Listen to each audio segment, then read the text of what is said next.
G'day Year 11. So I just want to see what we can do in 10 minutes of reading through this chapter 9. So let's have a look at the textbook. And I've got the two side by side. All I've done so far is I've popped the 4 headings in a Word document. So I want to see what I can do in reading through the chapter and what we can pick from it as something we would do at the start of a unit. So first thing they've got there is some legislation that's going to be important, the Courts Act, City of Brisbane Act and so on. Constitution's mentioned a couple of times, looks like it'd be a big topic, and 2 key cases that I'm probably familiar with, and you guys would have been from Unit 1, Commonwealth versus Tasmania. You'd be less familiar with that, and Mabo. So let's have a look at what we've got. So the first thing we start off here is the legal history of Australia. It acknowledges Aboriginal and Torres Strait Island, first of all, and it brings in this idea of governance. So let's just get a definition of governance, given that that is the topic of the unit, and talks about government as a method or system of government. So that is going to be important. It then goes on to Terra Nullius, and that looks like we've already seen references to Mabo and Terra Nullius a few times. It's going to be an important concept, so let's jot this down as well. So Terra Nullius, which, fortunately, they give us these definitions in the boxes here, right? So a Latin expression meaning land belonging to no one. And we might remember some of that from the first unit, that when settlement came, they decided this was what the land was. It had no system of governance in place. So let's keep slipping on. It talks now about Terra Nullius here, Cook and settlement.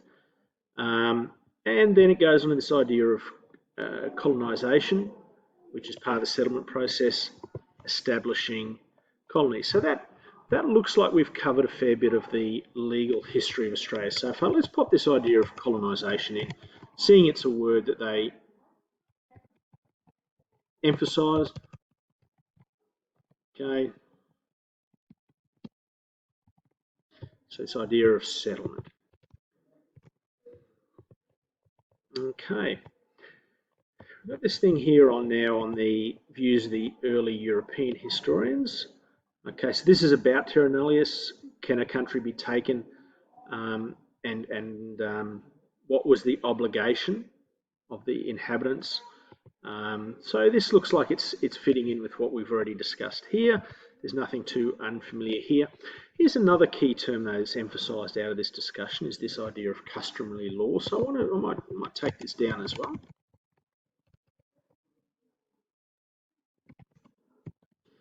Customary law, and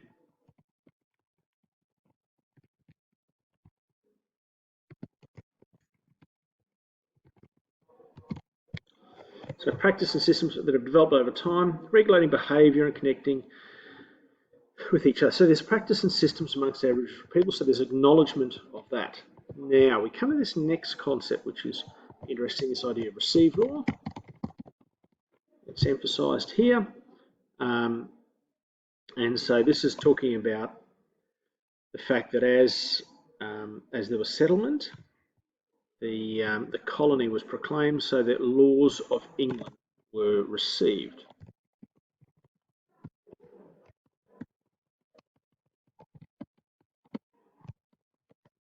So you can see we've picked together a little bit of the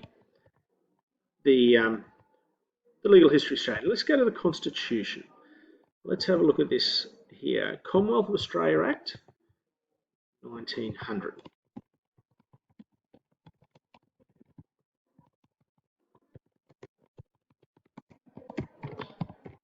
So at the time when Australia was being formed into a country, and there's a good description here, the basic set of rules the country state is governed.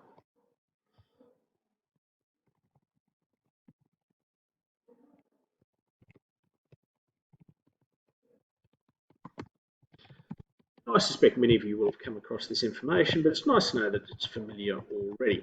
So let's have a look at the key features, and there's a few things that are set out here. Okay, so the first thing is bicameral. Those, again, a lot of these words are familiar. This is talking about the fact there are 2 houses of Parliament.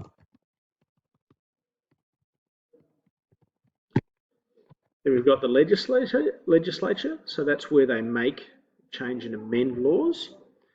Executive, the Prime Minister and the ministers, and the judiciary, the high courts.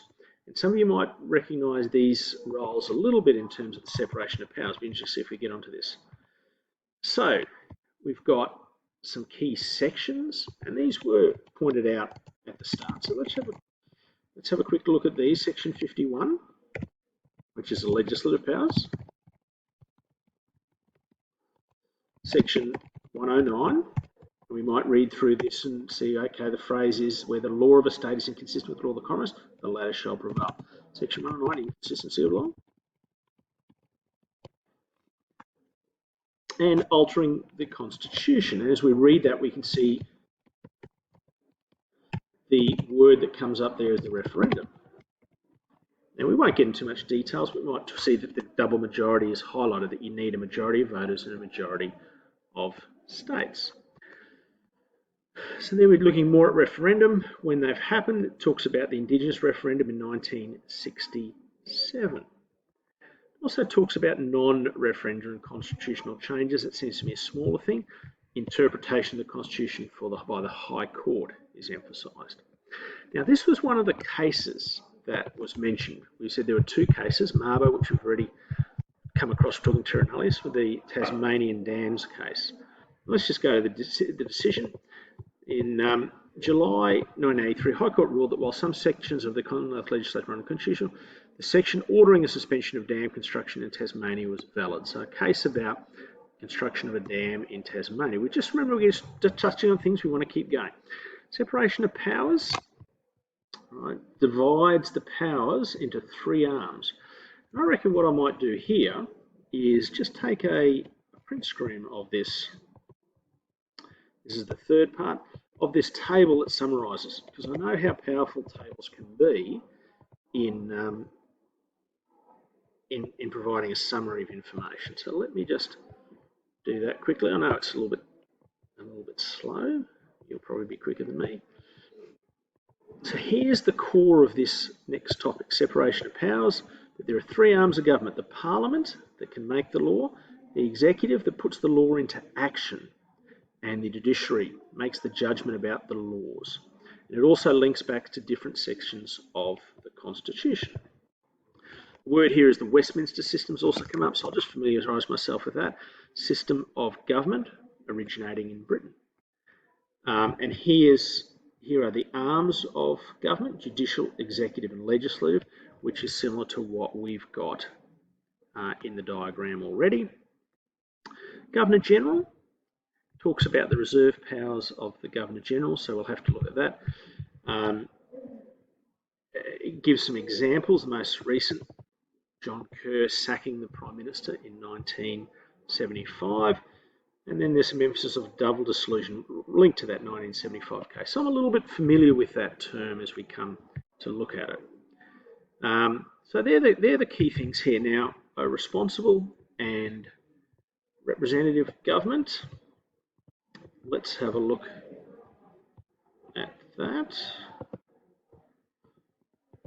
I think this is the last topic that we've got, and we've got about a minute to do it. So let's have a quick look at that.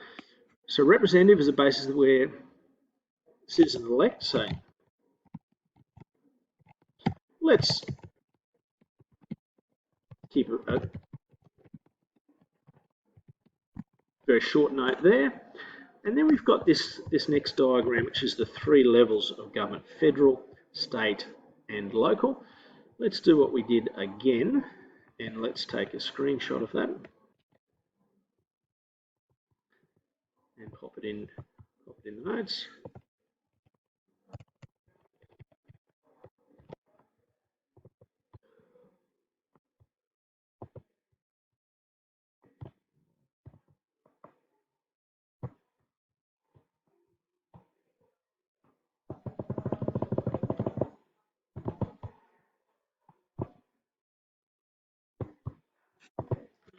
We've just got a few 10 seconds left. It talks about local governments with town plan, councillors. It talks about the state government role, has its own government. It emphasises this term residual powers and concurrent powers under the Constitution. And it talks about here, well, just the last thing we'll talk about is the Queensland Parliament, because we are in Queensland having unicameral legislation. And that takes us to the end of our time on that chapter summary.